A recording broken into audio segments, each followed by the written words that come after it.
तर फ्रेंड्स, तर कसे आहात सगळे? मस्त ना? तर मी पण मस्त आहे. तर थंडी आहे का तुमच्याकडे? मला नक्की कमेंट करून सांगा. आमच्याकडे तर खूप थंडी पडली आहे, पण करणार काय? ऑप्शन नसतं. तर तुमच्याकडे थंडी आहे का? मला नक्की कमेंट करून सांगा आणि माझ्या बकबकला इग्नोर करा. तर आज मस्त सकाळी घरातली सगळी कामं करून घेतली. आजकाल मी पटापट कामं आवरून घेते, कारण की थंडी एवढी वाजते ना, त्यामुळे मग असं वाटतं लवकर लवकर पाण्यातले कामं आवरून एकदाच आपलं पाण्याच्या बाहेर निघालेलं बरं. म्हणून मी तर अशीच करते. तुम्ही पण तसंच करत जा. जास्त वेळ पाण्यामध्ये टाईमपास करत जाऊ नका.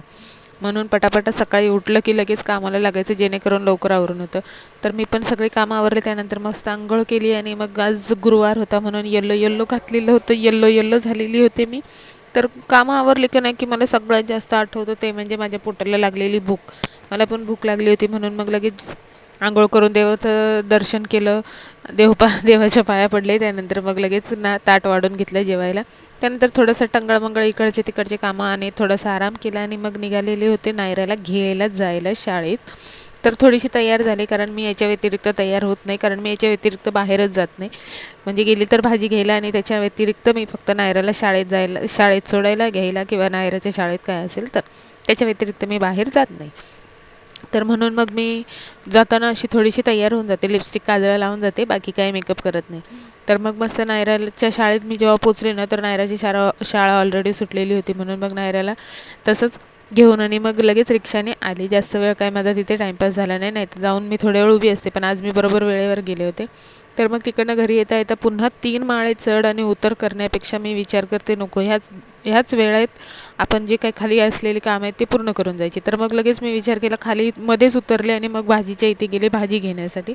येता येता भाजी घेऊन आले आणि मग घरी गेले तर मग नंतर पुन्हा माझ्या अवतारात आले, ते म्हणजे माझी मॅक्सी घालून. मी खूप हॅप्पी असते माझ्या मॅक्सीमध्ये, म्हणून मग मी पुन्हा एकदा मॅक्सी घातली. घरी गेल्यानंतर मॅक्सी घातली आणि मग लगेच बसले भाजी साफ करायला. तर कसं असतं ना, दुपारचं जेवण झालं नाही की लगेच संध्याकाळची स्वयंपाकाची आणि दुसऱ्या दिवशी डब्याला काय द्यायची ही चिंता मात्र लगेच लागलेलीच असते. दुपारचं जेवण होतानाच मला तरी लागलेलीच असते.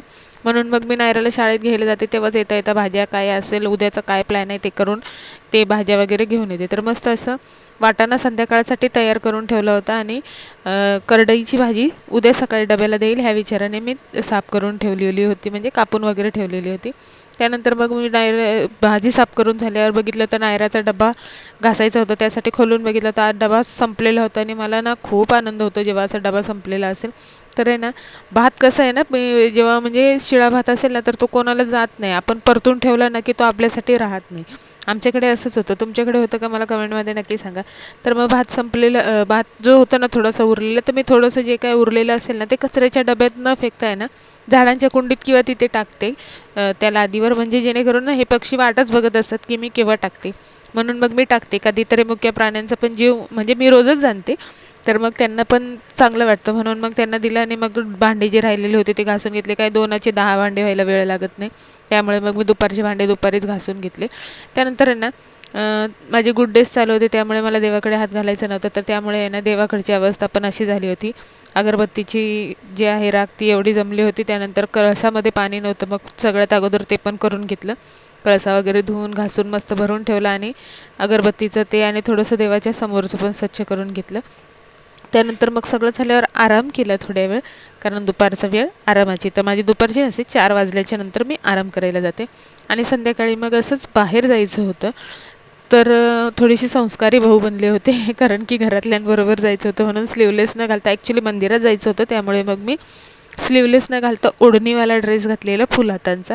आणि मग आता आम्ही निघालेले आहोत बाहेर फिरायला जाण्यासाठी. तर असा हा आमचा काही प्लॅन नव्हता, कारण मला घडी घडी खाली उतरायचं वर चढायचं मला सगळ्यात जास्त कंटाळा येतो, मग ते बाहेर फिरायला जायचं असलं तरी. तर आज जायचं होतं स्वामी समर्थांचे दर्शन करण्यासाठी, कारण स्वामींनी बोलवलं होतं आणि आपण जाणार नाही असं होणारच नाही. तर असं आम्ही कधी म्हणजे आमच्या मनातही नव्हतं की आम्हाला आज जायला भेटेल. पण एक ताईंच्या मैत्रिणीने आहे ना, त्यांना बोलवलं होतं. तिकडे गेलो तर तिथे आहे ना, त्याच्या घराच्या जवळच मठ आहे स्वामी समर्थांचा, आणि आज गुरुवार पण होता. तो योगायोग जुळून आला, म्हणून मग विचार केला चला स्वामींनी बोलवले म्हणजे जायला तर पाहिजेच. म्हणून मग आम्ही गेलो दर्शन करण्यासाठी.